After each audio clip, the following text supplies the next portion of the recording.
Welcome back. Confirmation now that the International Court of Justice has received a letter from our government asking judges to consider using their powers to order Israel to stop its offensive in Rafah in Southern Gaza. Around 1.4 million Palestinians are crammed into a tiny area around Rafah. They're living under tents or plastic.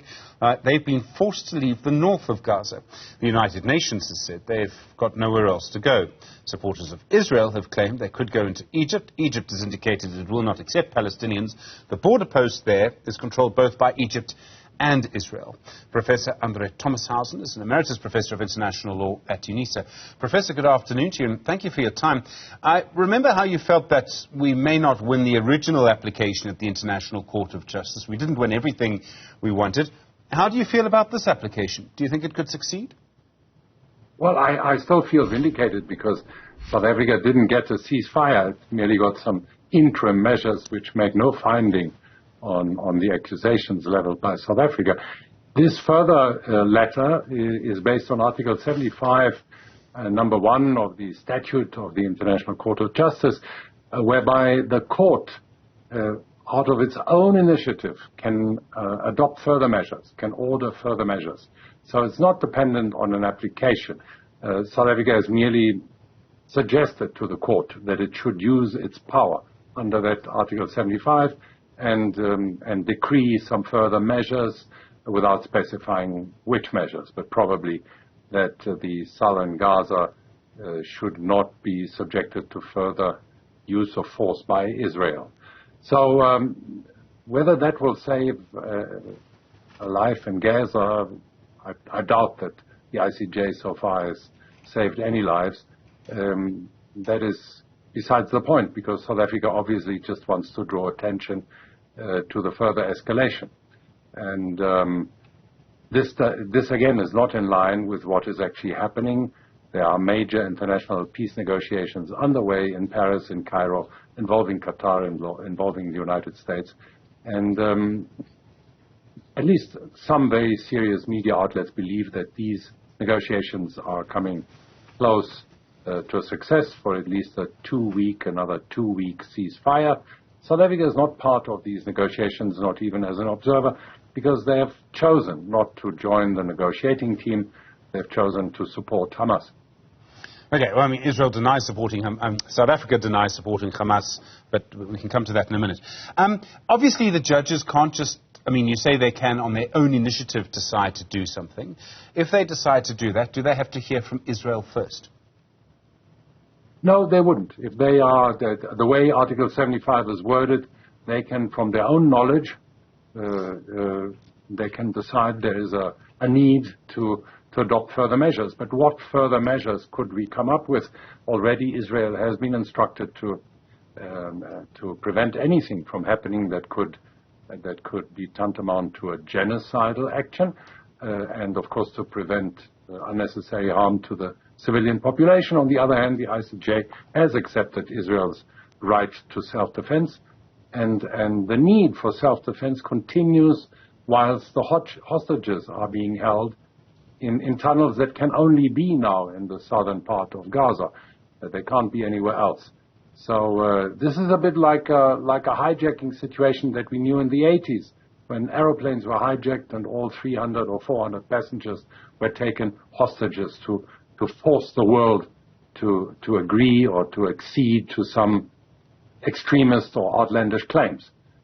I can understand that governments all around the world do not want to set another precedent, that you could succeed with the taking of hostages, that you could hold the world at ransom just because you have taken control over those innocent lives. So the old rule that you don't negotiate with hostage takers, with hijackers, that old rule still stands. So, Professor Thomashausen, I mean, that rule may stand, but I don't know how it applies to innocent civilians. As you know, there have been thousands, I know the figure can be disputed, but I think it cannot be denied that tens of thousands of Palestinian civilians have been killed. Around 600,000 children are now in the area around Rafah. They're part of the 1.4 million civilians who are living under plastic and under tents in that area. Surely there is an argument around proportionality. I think it would. I don't think most people would accept that it would be rational to kill 1,000 people to save one life. And isn't that what's happening here? I don't think in legal discourse and courts of law one would start adding up the lives at stake. Each life has its own equal value, except that the innocent life has to be protected as far as possible.